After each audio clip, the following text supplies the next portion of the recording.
Bueno, vamos a continuar. Vamos a abrir nuestras Biblias en Primera de Pedro. Vamos a continuar con el estudio de la primera carta de Pedro. Esta carta corresponde a las epístolas generales. Y habíamos visto la obra del Espíritu Santo y cómo Pedro le llama el Espíritu que hace la obra de santificación en el creyente, en el hombre.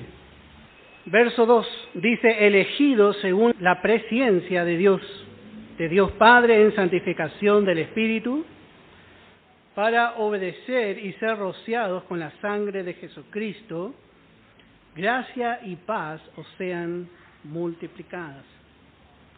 Habíamos hablado también de ser rociados con la sangre. Eso nos capacita para estar en la presencia de Dios y también para ministrar con una limpia conciencia. Y allí se manifiesta la gracia y la paz. Esto no puede faltar. La gracia y la paz son el resultado de haber sido rociados con esa sangre que nos da entrada libre y abierta en la presencia de Dios. Esa paz y esa gracia son iniciales cuando aceptamos a Jesús. Por eso Pedro aquí dice: o sean multiplicadas, o sea que pueden seguir creciendo más y más. Y esa es la voluntad de Dios, que alcancemos más gracia y también el apropiarse de la gracia. La parte experimental de la gracia es la paz de Dios. Sin gracia no puede haber paz. Donde no gobierna la gracia solamente hay turbación, hay requerimientos que quitan la quietud. Bueno, verso 3. Dice: bendito el Dios y Padre de nuestro Señor Jesucristo, que según su grande misericordia nos hizo renacer para una esperanza viva por la resurrección de Jesucristo de los muertos. Bueno, Pedro empieza alabando a Dios.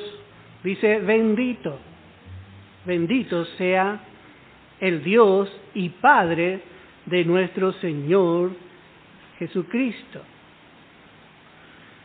Y dice que según su grande misericordia.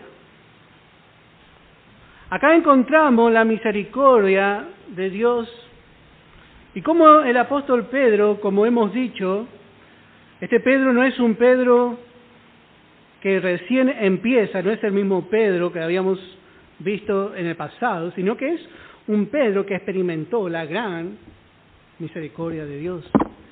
Note que este es su tema. Él nos habla de su gran misericordia, o sea, una medida inagotable.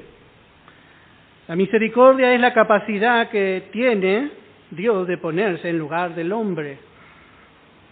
Estábamos viendo en Éxodo cómo Dios se baja, ¿no? Es una capacidad que solamente que nos da una persona que tiene amor.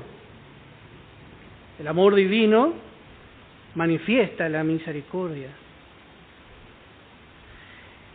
En Efesios capítulo 2, en el verso 4, Efesios capítulo 2, dice en el verso 4: pero Dios, que es rico en misericordia, por su gran amor con que nos amó. Así dice el apóstol Pablo también. Por un lado, Pedro nos dice que su misericordia es grande. Al ver al hombre en su necesidad, él actuó en misericordia. Y acá dice que es rico en misericordia. Dios es rico en muchas cosas. Él dijo: mío es la plata y mío es el oro.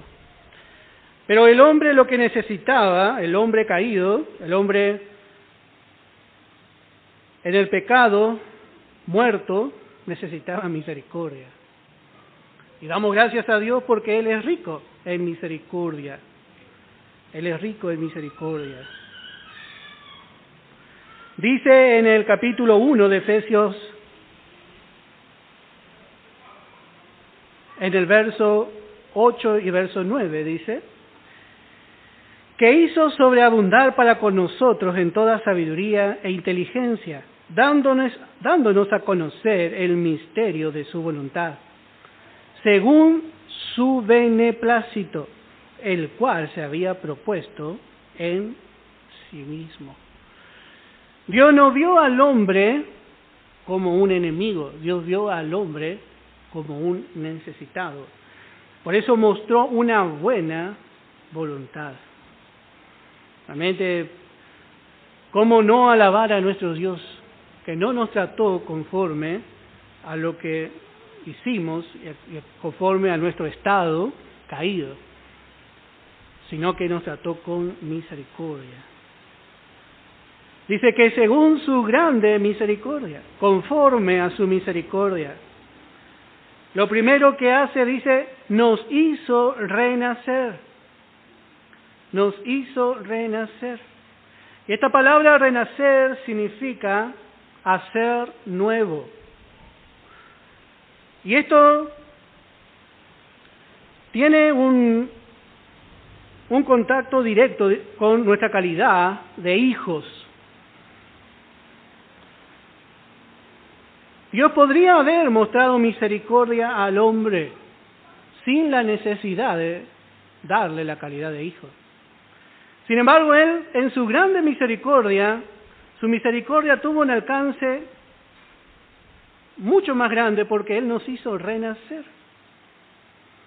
Somos miembros de la familia de Dios.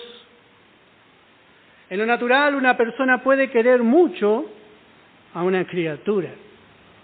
Quizá le puede invitar a vivir, le puede mantener,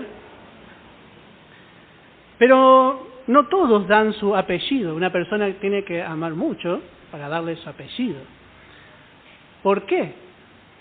Porque ahí entra a jugar la herencia. Dios no nos mezquinó el hacernos hijos suyos. Porque si somos sus hijos, Dios también pone a nuestro nombre su herencia como hijos de Dios. Por experimentar el nuevo nacimiento llegamos a ser herederos de Dios. Y esta palabra renacer para el hombre es una imposibilidad. Jesús le habló a Nicodemo de renacer, tiene que nacer de nuevo. Para la ciencia, para el hombre, esto es algo imposible. Porque para renacer, tiene que volver a vivir, volver a nacer, volver a cobrar existencia. Y esto es algo también que Israel conocía estas palabras. Israel va a volver a nacer. Israel nació de la fe de Abraham. De los lomos de Abraham salió Israel. Pero vamos a ver que en el milenio Israel nacerá de una vez como una nación próspera, sujeta y en comunión con Dios. Podemos leer en Nehemías, capítulo 4, vamos a leer el verso 2. Dice, y habló delante de sus hermanos y del ejército de Samaria, este es Sanbalat. Y dijo, ¿qué hacen estos débiles judíos? ¿Se les permitirá volver a ofrecer sus sacrificios? ¿Acabarán en un día? ¿Resucitarán de los montones del polvo las piedras que fueron quemadas? Bueno, así está realmente Israel hoy. Hoy Israel está en ruinas. Espiritualmente está en ruinas, pero esta nación va a volver a nacer. Porque la palabra dice, y esto es algo que parece algo imposible, pero no va a ser hecho por el hombre. Para el hombre es imposible, pero para Dios no. Ellos van a nacer con el propósito de que ellos gocen de una herencia. Ellos van a volver a su tierra. Dios nos hizo renacer como hijos suyos con el propósito de que gocemos de nuestra herencia. Podemos ver otro verso más, hay muchos versos que tengo anotado acá, pero vamos a leer uno más en Isaías capítulo 26, verso 19. Isaías 26, verso 19. Dice, tus muertos vivirán, sus cadáveres resucitarán. Despertad y cantad, moradores del polvo, porque tu rocío es cual el rocío de hortalizas, y la tierra dará sus muertos. Así va a ser, ellos se van a despertar para gozar su herencia. La herencia que ellos no pudieron gozar por la ley en el milenio, ellos van a entrar en esta herencia para nunca más perderla por gracia. Se van a despertar para gozar de su herencia por gracia. Pablo fue un israelita prematuro. Él gozó antes. Él entró antes. Él nos habla de la resurrección. ¡Qué bárbaro!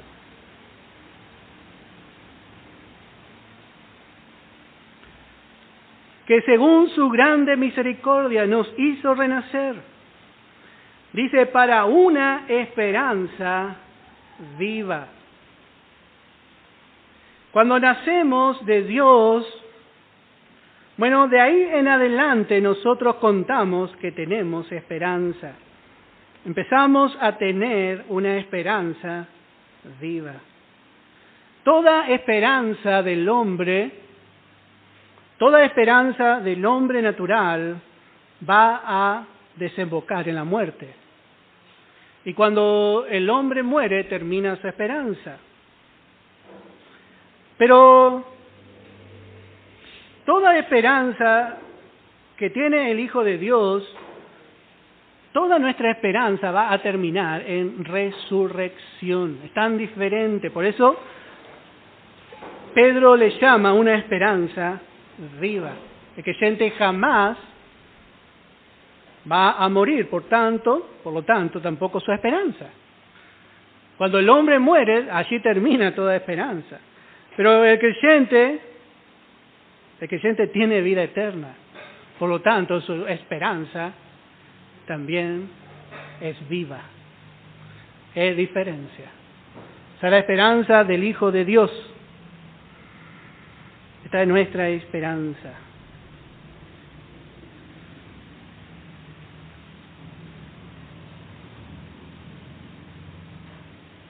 Podemos leer en Primera de Corintios capítulo 15, en el verso 17.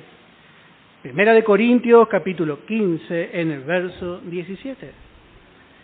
Y si Cristo no resucitó, vuestra fe es vana, aún estáis en vuestros pecados. Entonces también los que durmieron en Cristo perecieron. Si Cristo no resucitó, todos los que murieron perecieron. Todos los hombres de fe que pusieron su esperanza, al no resucitar Cristo, su esperanza totalmente fuera de lugar, perecieron. Tendría que ser así.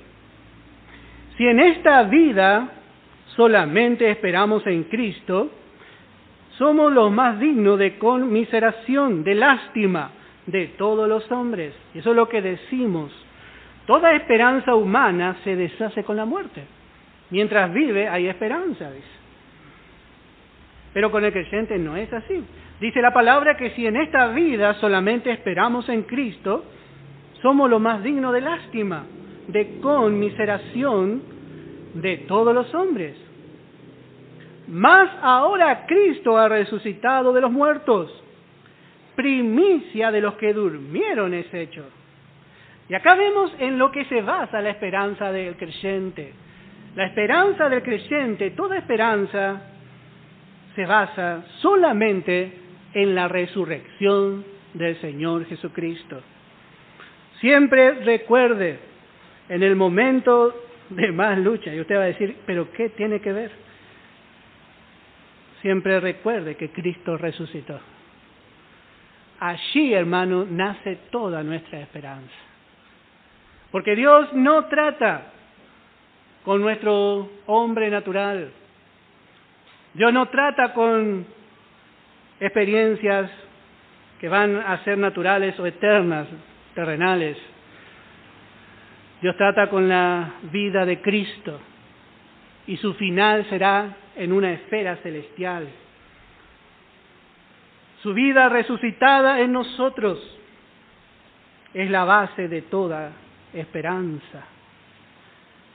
Sí, por eso dice el apóstol Pablo, dice, es Cristo en vosotros la esperanza de gloria. Tenemos su vida resucitada y eso, hermano, nos da esperanza. Porque todo trato va a ser por medio y a través de esa vida. Y esa vida un día va a absorber la muerte que hay en nuestro cuerpo terrenal. Aún nuestro cuerpo, dice David, nuestra carne va a descansar.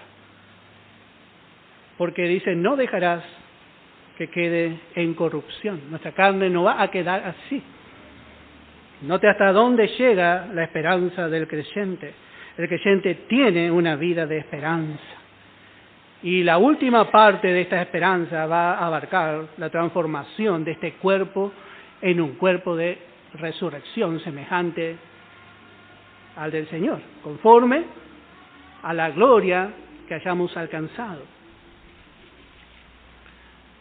Por eso dice, nos hizo renacer para una esperanza viva, y dice, por la resurrección de Jesucristo de los muertos. Por la resurrección, acá está la base, la vida resucitada. Y dice el verso 4, para una herencia incorruptible, incontaminada, inmarcesible, reservada en los cielos para vosotros. Bueno, así el Señor nos hizo sus hijos, nos hizo renacer.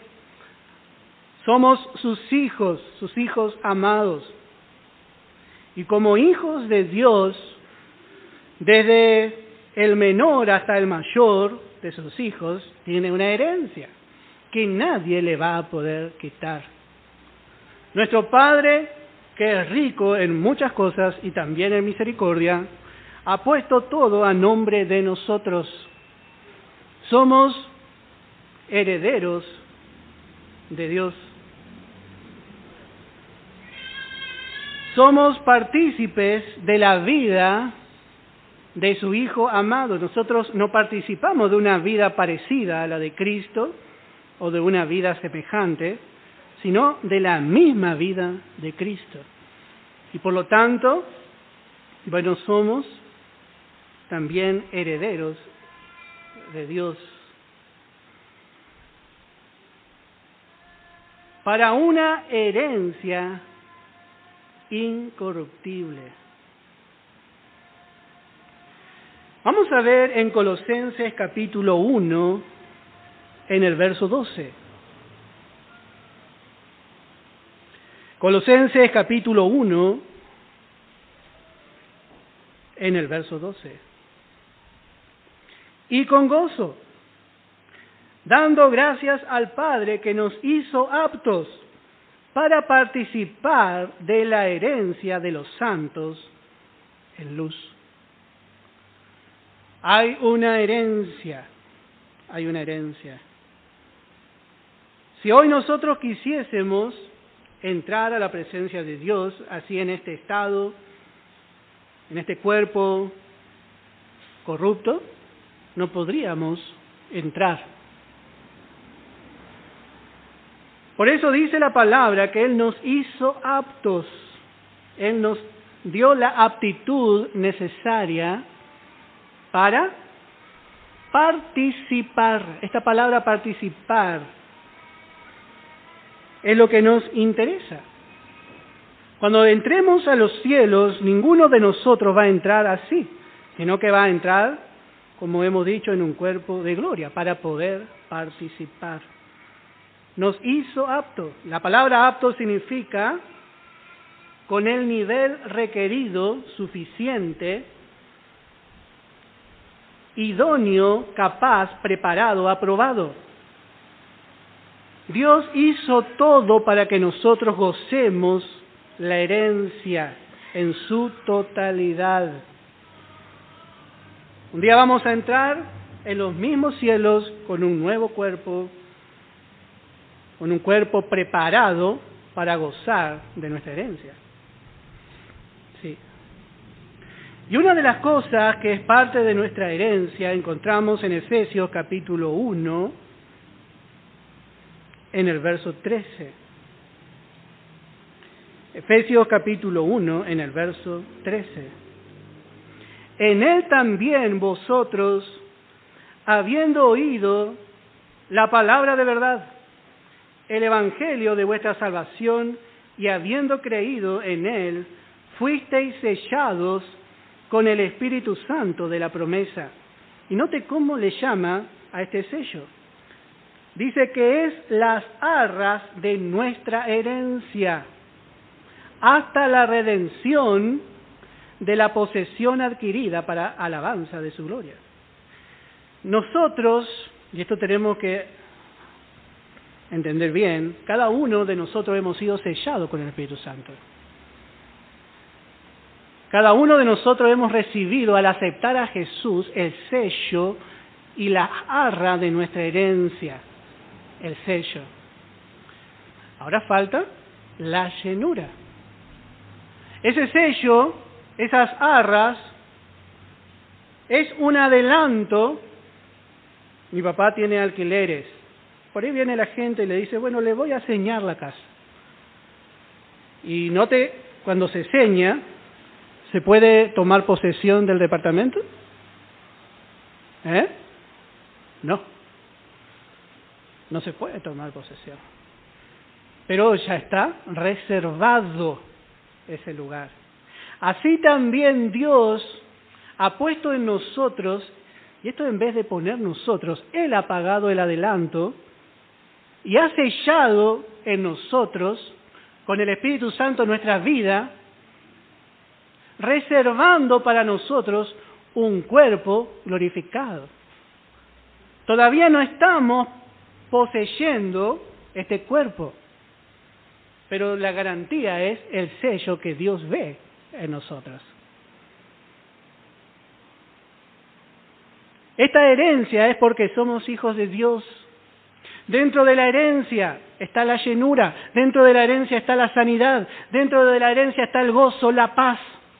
Dentro de la herencia está la seguridad de la vida eterna. Dentro de la herencia, hermano, está toda la provisión que Cristo ganó en la cruz. Y dice Pedro, ¿qué palabra? Dice, para una herencia renacimos.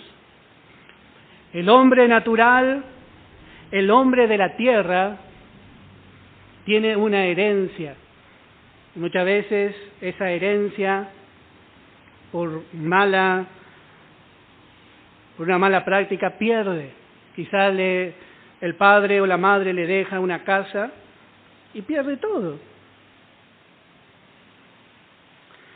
Dios le había dado a Israel una herencia. Su herencia era Canaán. Sin embargo, ellos perdieron. Pero la herencia que nosotros vamos a gozar, jamás vamos a perder. Nuestra salvación, nuestra gran salvación es nuestra herencia. Y es nuestra por ser hijo de Dios. Muchos hombres en la antigüedad vieron esta herencia, vamos a ver Números capítulo 18, y vamos a leer desde el verso 20. Y Jehová dijo a Aarón, de la tierra de ellos no tendrás heredad, ni entre ellos tendrás parte. Dios había establecido para el pueblo de Israel cada uno que tenga una parte en Canaán. Pero Aarón le dijo, no vas a tener parte entre el pueblo. Yo soy tu parte y tu heredad en medio de los hijos de Israel. Y quizás estaba Judá, que había alcanzado una gran porción que compartió con Simeón. Quizás estaba Benjamín, quizás estaba otra tribu, y se jactaban de su heredad. Pero yo creo que más contento estaba Aarón, porque todas las heredades que ellos alcanzaron se podían perder, se podían deteriorar. Pero la heredad de Aarón, dice, fue Jehová. Y así también, hermano, tenemos que ver nosotros. Nuestra herencia, hermano, es una herencia superior. Nuestra herencia no pertenece a la tierra. Sin duda, Aarón, cuando quería ver su herencia, tenía que alzar sus ojos. Los otros miraban las plantitas, sus campos, y así es el hombre. El hombre natural se jacta de su herencia aquí en la tierra y dice, yo tengo esto, yo tengo lo otro, yo tengo así. Pero muchas veces, hermano, nosotros no nos damos cuenta de que tenemos una herencia en los cielos, una herencia superior. Qué hermoso. Aún en el Antiguo Testamento vemos algunos hombres. También David. En el Salmo 16, en el verso 5. Jehová es la porción de mi herencia y de mi copa. Qué rey tan rico fue David. Cuántas posesiones tuvo David. Él conquistó reyes. Él realmente venció a muchos enemigos. Israel nunca volvió a ocupar tanta extensión de tierra como en el tiempo de David. Sin embargo, David dice, Jehová es la porción de mi herencia y de mi copa. Note cómo este hombre fue un hombre de fe, porque solamente la fe puede ver más allá de este mundo tangible. Él vio más allá, dice, Jehová es mi herencia. Y cuando el creyente abre sus ojos a esta realidad, empieza realmente a comprar herencia. Empieza a hacer herencia en los cielos. Porque esa herencia va a permanecer. También tenemos al padre de la fe. En Abraham encontramos también que él vio su herencia. En Génesis capítulo 15,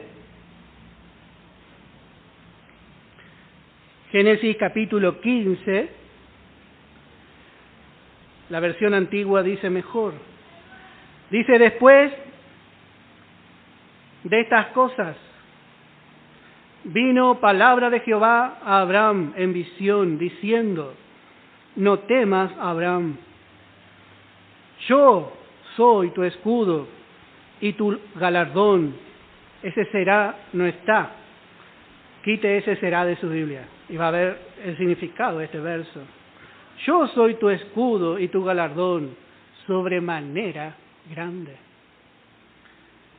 Él había despreciado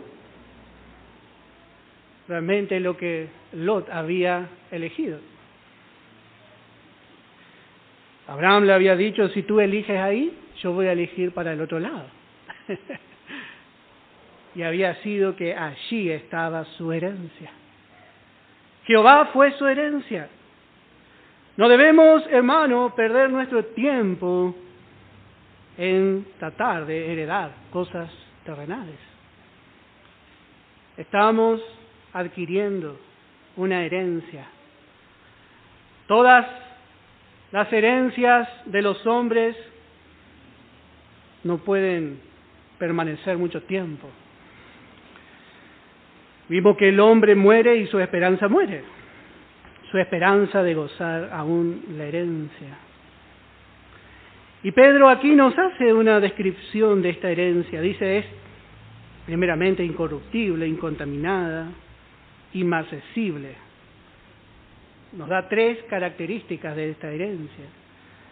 Y vamos a comparar con lo que dice Dios describiendo la herencia de Israel, que es la tierra de Canaán. Vamos a ver en Deuteronomio capítulo 8, en el verso 7.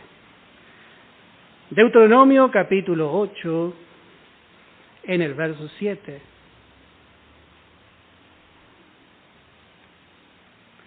Porque Jehová tu Dios te introduce en la buena tierra, tierra de arroyos, de aguas, de fuentes y de manantiales, que brotan en vegas y montes, tierra de trigo y cebada, de vides, higueras y granados, tierra de olivo, de aceite y de miel, tierra en la cual no comerás el pan con escasez, ni te faltará nada en ella, tierra cuyas piedras son hierro y de cuyos montes sacarás cobre, y comerás y te saciarás y bendecirás a Jehová tu Dios por la buena tierra que te habrá dado. Bueno, qué hermosa descripción que hizo Dios acerca de Canaán. Dan gana, hermano, de entrar en Canaán cuando la describe. A veces yo imagino cómo habrá sido Canaán. Qué hermosa fue esa herencia.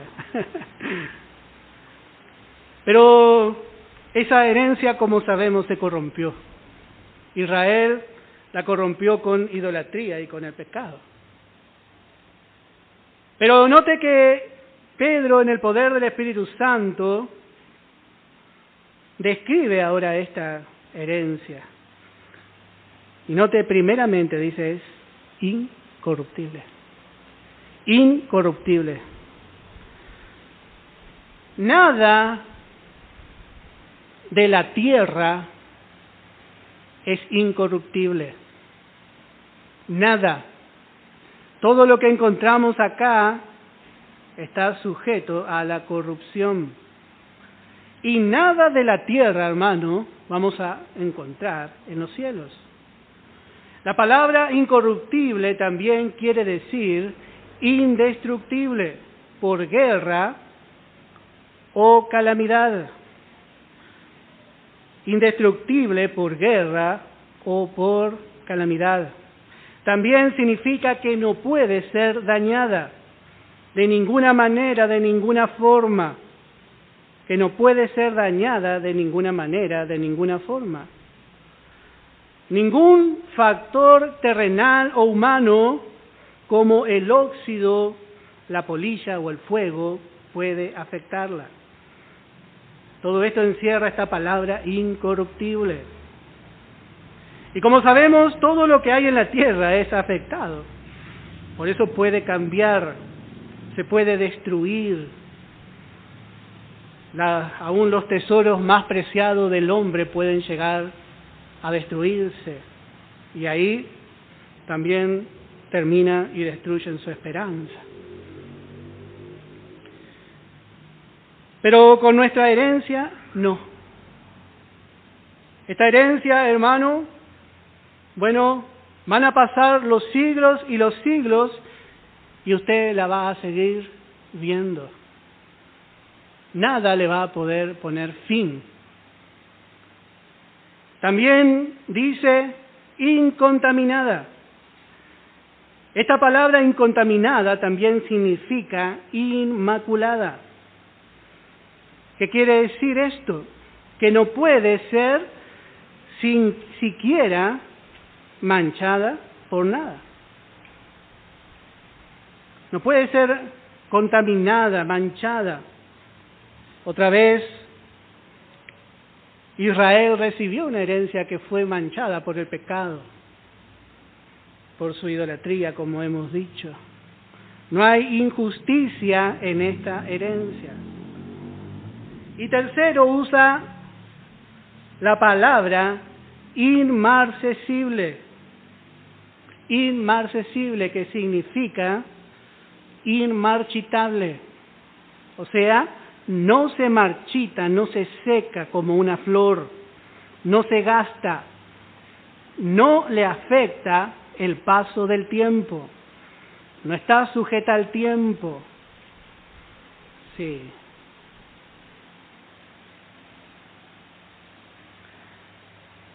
Así es nuestra herencia.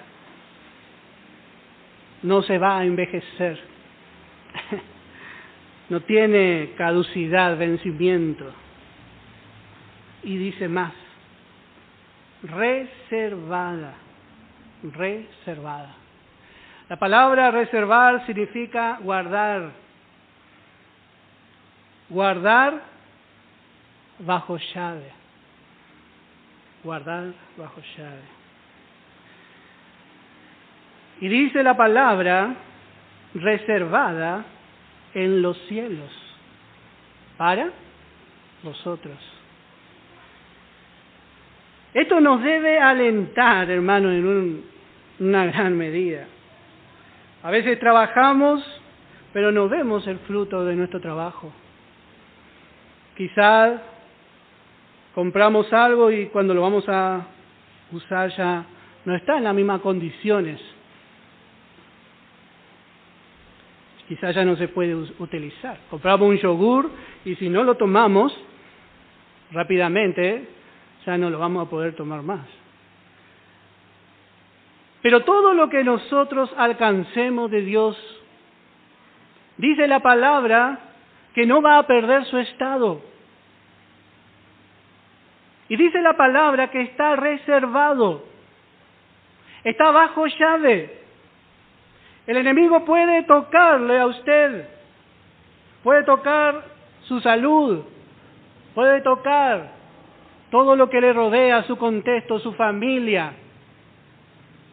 Pero lo que no va a poder tocar nunca es lo que está reservado en los cielos para nosotros, porque eso está guardado bajo llave. Esta herencia no es guardada por nosotros, es guardada por Dios. Dios mismo guarda. Y esto también nos alienta, porque cada vez que avanzamos en el camino del Señor, cada vez que damos un paso de fe sobre nuestra herencia celestial, eso ya nadie nos puede quitar, nadie nos puede sacar. Dice en Colosenses capítulo 1 en el versículo 5, a causa de la esperanza que os está guardada en los cielos, de la cual ya habéis oído por la palabra verdadera del Evangelio. Nuestra herencia está asegurada, no en un banco terrenal. El banco terrenal puede ser robado, el banco mismo no puede robar. Pero en el banco celestial, hermano, nosotros encontramos nuestra herencia totalmente reservada. Allí está reservada por Dios, por aquel que también un día va a repartir a cada uno conforme a su obra. El apóstol Pablo, hay una frase muy preciosa. En segunda de Timoteo, capítulo 1, dice en el verso 12, por lo cual asimismo padezco esto. ¿Cuánto estaba padeciendo? Estaba preso en Roma. pero no me avergüenzo, porque yo sé a quién he creído y estoy seguro que es poderoso para guardar mi depósito para aquel día. ¡Qué palabras! Este no era un hombre fracasado. Yo estoy seguro, dice Pablo. Yo estoy seguro. Y así podemos decir cada uno de nosotros. Vale la pena seguir al Señor. Vale la pena rendir nuestra vida al Señor. No me avergüenzo. Hay padecimientos, sí. Hay luchas, sí. A veces hay necesidad. A veces hay enfermedad. Pero mientras caminamos con el Señor, nos vamos enriqueciendo, sabiendo, teniendo la convicción de que hay un poderoso, hay un guardián de nuestra herencia. Y en aquel día, ¿qué día está mirando? La venida del Señor. En aquel día vamos a recibir lo que hemos depositado en ese banco celestial. Nadie nos va a quitar, nadie va a recibir menos de lo que depositó. Esa es nuestra confianza, está reservada, está preservada, asegurada, bajo llave. Esta es nuestra esperanza y cómo me alienta esto. Hermano, siga al Señor, siga mirando su herencia celestial. No desvíe su mirada, porque todo vamos a recibir. Somos llamados a gozar de nuestra herencia como hijos de Dios. Pero también vamos a ver en Romanos capítulo 8, en el verso 16. Romanos capítulo 8, en el verso 16. El Espíritu mismo da testimonio a nuestro espíritu de que somos hijos de Dios. Y si hijos, también herederos. Y si hijos, también herederos. Cada uno, como hemos dicho, somos herederos, herederos de Dios. Pero hay algo más. Ahora dice, y coherederos con Cristo. Coherederos con Cristo, si es que padecemos juntamente con Él, para que juntamente con Él seamos glorificados. Está hablando de una mejor herencia, de una mejor resurrección. Y esto es lo que nosotros queremos alcanzar. No solamente tenemos nuestra herencia que está asegurada en los cielos, la cual estamos tomando por la fe, sino que queremos alcanzar una herencia superior. Cristo en los cielos, antes de que venga a obrar la obra de redención, el Padre le habló y le dijo, pídeme y te daré por herencia las naciones. Pídeme. Y se ve que pidió. Porque un día Él será llamado Rey de Reyes y Señor de Señores. Y somos llamados a heredar juntamente con Cristo una herencia más elevada, una herencia superior. Somos llamados a ser su reina. Él va a heredar.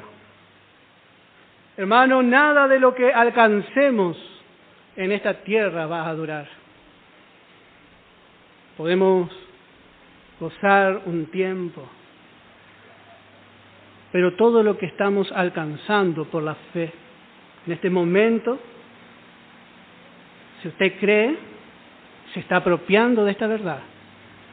Usted está tomando su herencia. Y usted no ve,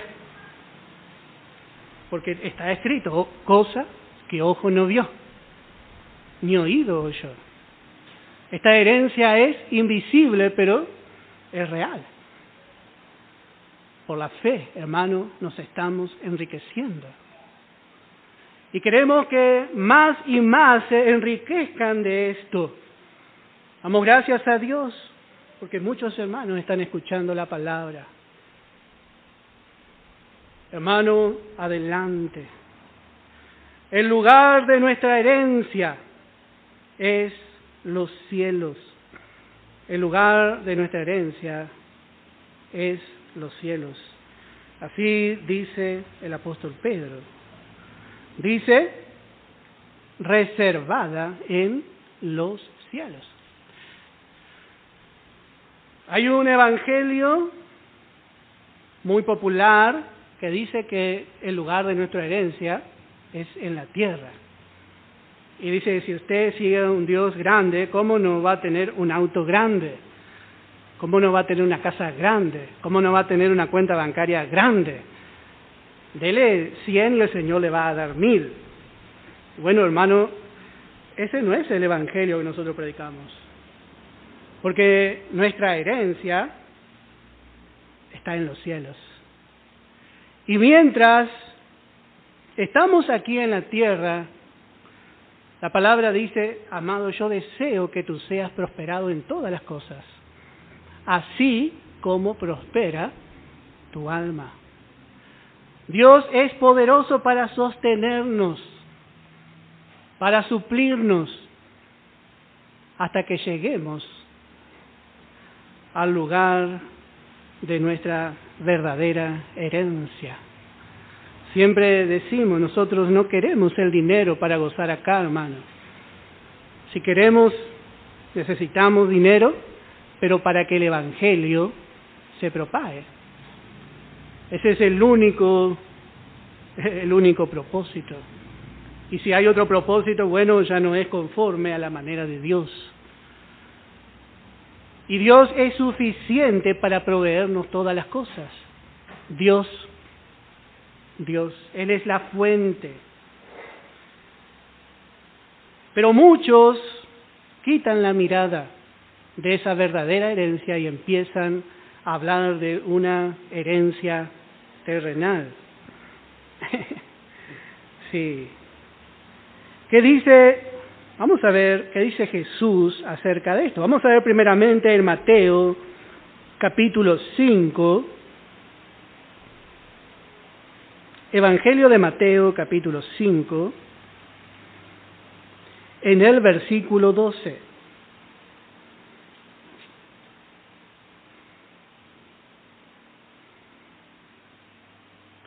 Gozaos y alegraos, porque vuestro galardón es grande en los cielos.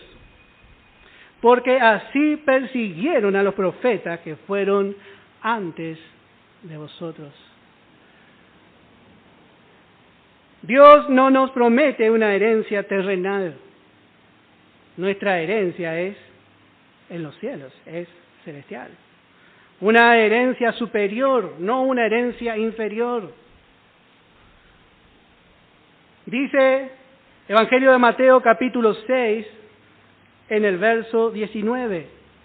No os hagáis tesoros en la tierra, donde la polilla y el orín corrompen, y donde ladrones minan y hurtan. Sino haceos tesoros en el cielo, donde la polilla ni el orín corrompen, y donde ladrones no minan ni hurtan. ¿Por qué? Porque donde esté vuestro tesoro, allí estará también vuestro corazón. ¿Dónde está nuestro tesoro? Me pregunto. A veces nuestro tesoro está en un equipo de fútbol. Estamos esperando que termine el culto porque queremos ir a cuidar nuestro tesoro. ¿Cuánto dura ese gozo? Pero qué lindo cuando el creyente anhela estar en la casa de Jehová. Qué lindo cuando acepta realmente la palabra de Dios y toma su palabra como su herencia. Como hemos visto, los antiguos tenían una herencia. David tenía una gran herencia como rey. Pero él dice, Jehová es la porción de mi herencia. Que el Señor nos ayude, que nos dé entendimiento. Verso 5 de Primera de Pedro, capítulo 1. Dice que sois guardados por el poder de Dios mediante la fe para alcanzar la salvación que está preparada para ser manifestada en tiempo postrero. Bueno, nuestra herencia está guardada, ya sabemos eso. Pero ¿de qué serviría que nuestra herencia esté guardada si nosotros no estamos guardados? Si no sabemos si vamos todavía a llegar al cielo o no. Por eso esto es tan hermoso, porque Él guarda nuestra herencia está segura. Pero también cada hijo de Dios está seguro. Tiene una doble seguridad. En el original es una palabra griega la que utiliza. Cuando dice que sois guardados, usa la palabra en el original guarnecer. Guarnecer. Y esto significa, a veces se pone una guarnición, y yo todo lo que es guarnición siempre lo interpreto como un plato de comida, pero no es así. Una guarnición es un conjunto de soldados que son puestos para defender un lugar. Y así Dios ha puesto una guarnición, esa es la palabra justa. Hasta su venida somos guardados por el poder de Dios. ¿Y dónde está su poder? Bueno, vamos a ver en el Evangelio de Juan, capítulo 10, en el verso 23. Evangelio de Juan, capítulo 10,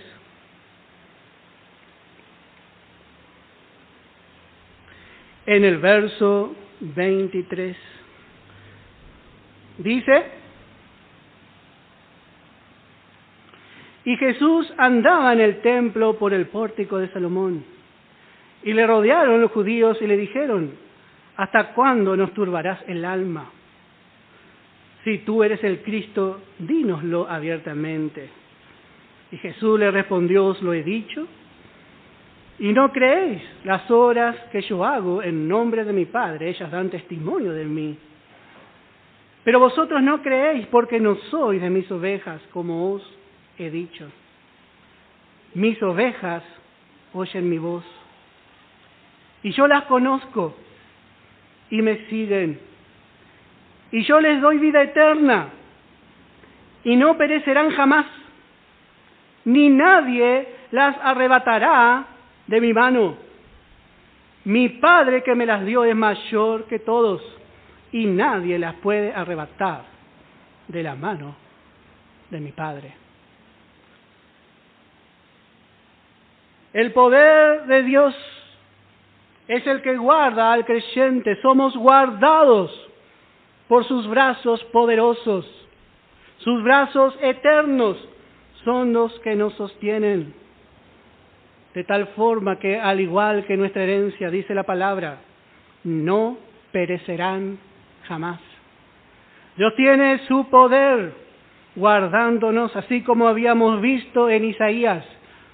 Dice: salvación ha puesto Jehová por muro y ante muro. Eso habíamos estudiado en Isaías.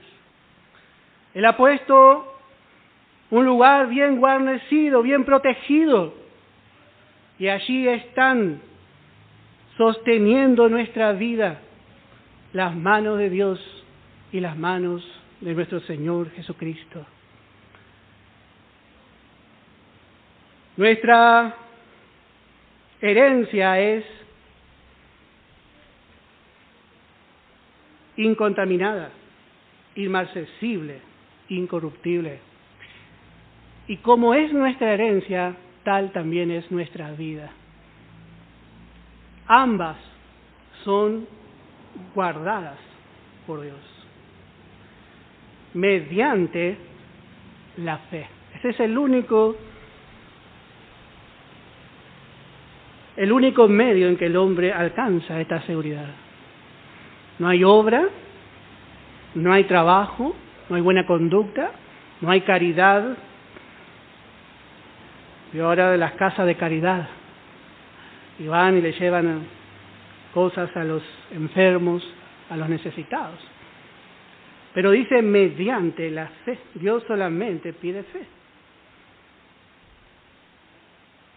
Para alcanzar la salvación que está preparada para ser manifestada en tiempo postrero. Nuestra salvación, primeramente, como hemos dicho, es inicial. El alma está confortada por una grata paz. Pero esta salvación se va a manifestar cuando nosotros también seamos manifestados, cuando esta vida gloriosa en nosotros salga y se manifieste abiertamente al mundo. Hasta allí vamos a ejercer fe. No para alcanzar, sino para alcanzar más de esta salvación. Y hasta allí también vamos a ser guardados. Bueno, vamos a tomar un recreo y luego vamos a continuar.